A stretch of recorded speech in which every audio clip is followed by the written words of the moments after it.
Christian Prince said that Quran wasn't a God's revelation because according to him it was impossible for the sun to set in the black mud, as written in Al-Kahfi verse number 86.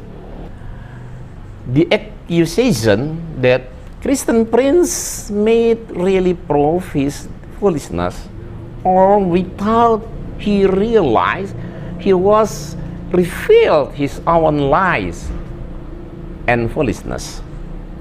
It proved that he didn't read the Quran, Al-Kahfi verse 86 correctly, or he knew it but deliberately translated it as he liked, so that Muslims doubt their holy book. I will quote the Al-Kahfi verse 86. Until when he reached the setting of the sun, he found it is in a spring or murky water. Near it he found a people. God said, "O Zulkarnain, you have authority either to punish them or to treat them with kindness." The first is a story about Zulkarnain, who was leading his troops in a journey when the sun began to set. At the time, they reached the end of the sea, which has no land. They took a rest because the day became dark. Because of that, he just saw the sea whose color was black.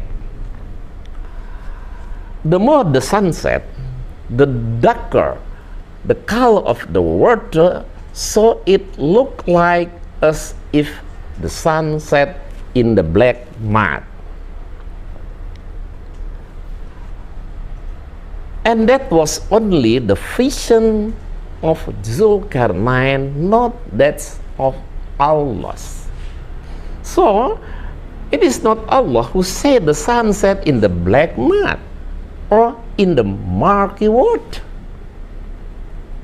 That's why it is not Quran which is wrong, it is not Allah who is wrong, but it is Christian Prince who misunderstand. Actually, Christian Prince is the wrong one, because it is obvious that he doesn't understand Quran at all. He even lied to Muslim and Christian as well. Hopefully, he will repent for his mistakes and foolishness.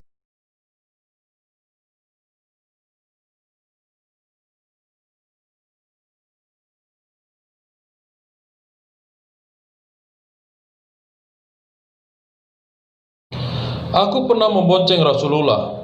Saat berada di atas keledai, matahari berada di arah barat. Kemudian beliau bersabda, "Tahukah di mana matahari ini tenggelam?" Aku menjawab, "Allah dan Rasulnya lebih mengetahui." Beliau bersabda, "Sesungguhnya matahari tenggelam di laut yang berlumpur hitam." Aku bersama Nabi di atas himar dan beliau mengenakan kain tebal. Waktu itu matahari sedang tenggelam. Beliau bersabda, "Wahai Abu Dzar, apakah engkau tahu kemana ia dalam kurung matahari pergi?" Aku menjawab, "Allah dan Rasulnya lebih tahu." Beliau bersabda, "Ia kembali ke ujung tanah hitam tempatnya." Lalu ia bertolak hingga tersungkur sujud di hadapan Rabb-Nya, Azza wa Jalla, di bawah arasy. Jika waktu kemunculannya tiba, Allah memberinya izin hingga ia pun muncul dalam kurung terbit. Bila ia hendak terbit di tempat terbenamnya, Maka Allah pun menahannya. Ia lalu berkata, "Wahai Rabbku, sungguh perjalananku amat jauh."